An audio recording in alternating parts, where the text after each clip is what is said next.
Well, hello once again.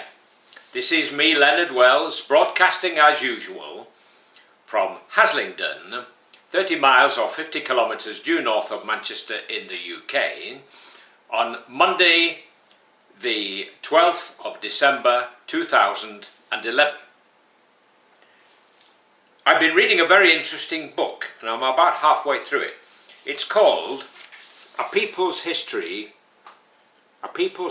of the United States by Howard Zinn. Over 2 million have been sold, so it's a very popular book. Very good, interesting reading. And it gives you a completely different picture of the United States from the version most of us in the West have been indoctrinated with by Hollywood and the movies that came from that part of California. Just to give you a couple of examples, we constantly think about millions of immigrants sailing into the harbour in New York and seeing the Statue of Liberty with its famous inscription, which I'm coming to in a moment. What we're never told, and we very rarely read about, and this is the first time I've ever come across this fact, in the 19th century, granted many millions set out for the new world to live in America, but a heck of a lot sailed back to Europe. They'd had enough. They were happier in Europe. Far fewer, of course, but nevertheless it goes slightly against the kind of stories we're used to reading and movies we are used to seeing. And that's just one fact. Another fact is that in the Civil War in the 1860s, 1 million men, women and children were killed or seriously injured out of a population of 30 million. It was a horrendous war. Horrendous. But what we're never told, I'll give you two facts from this book. One, from the Northern Army, which was the army which won, the Army of the North, the Union Army as it was called, 200,000 men deserted out of the Union Army. 200,000 deserted. Don't usually read about that, but it's in this book. The rich, when the war started, the two governments, the government of the North in Washington and the government in the South, the Confederates, both governments drafted men into the armies to fight each other. The rich were able to pay somebody to take their place.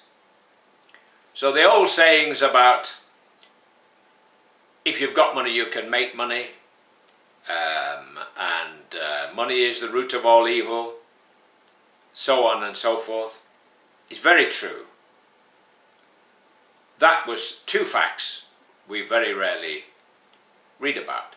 Now I'm coming to the Statue of Liberty. And this Statue of Liberty, which was dedicated in October 1886, it was a gift from France. And the man who designed it, a Frenchman, called Bartholdi, he designed it, and it was shipped across to America as a gift. It was meant to encourage movements of freedom in Europe. What people don't know is, halfway across there was a tremendous storm and the ship nearly sank. So the world, as we see it in America, could have been extremely, greatly different. Now, at the base of the statue are the last 5 lines of a famous poem by a Jewish American lady. And the poem was called The New Colossus. And it reads, the last 5 lines, Give me your tired, your poor, your huddled masses yearning to breathe free, the wretched refuse of your teeming shore. Send these, the homeless, tempest-tossed to me. I lift my lamp beside the golden door. Noble and poetic words indeed, and many immigrants were delighted to hear what was written on this statue, and it filled them with hope. Now, shortly after that dedication, in 1886,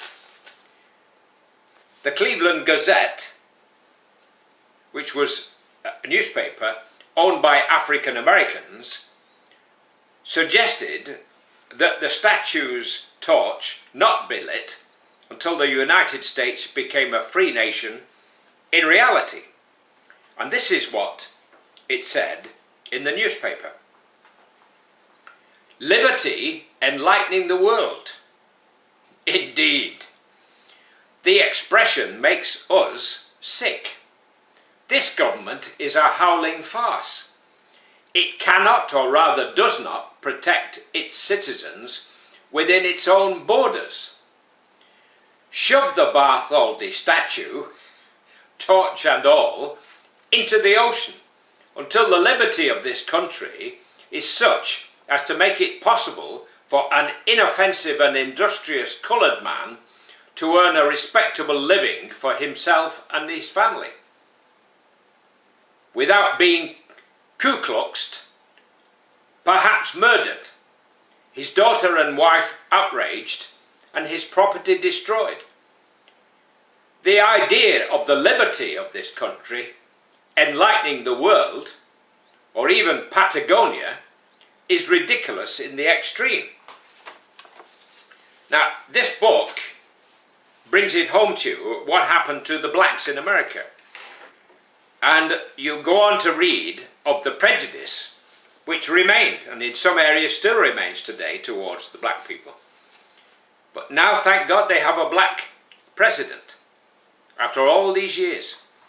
Now, in 1945, at the end of the Second World War, in which many blacks fought in the American forces, in the Army and in the Air Force,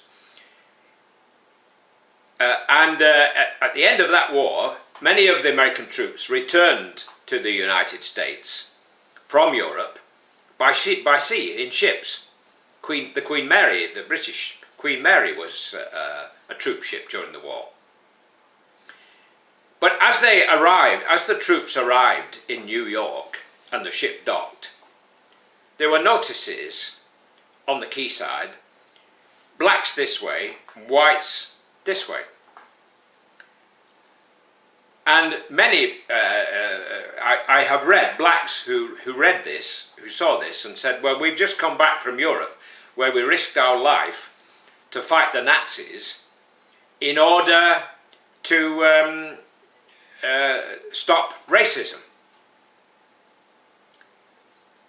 And then many of them found, particularly the officers, when they were sent to back to army camps in America, German prisoners of war officers were allowed into the officers' mess, but the blacks weren't. So there you have it. That's some facts that have come to my mind from a people's history of the United States. Not very pleasant facts, but that is progress. And today, things have progressed greatly in America. So please don't get the wrong impression that I'm anti-American. On the contrary, pardon, this is what happens when you get to 21. On the contrary, we all owe so much to America for its help in the Second World War and the First World War.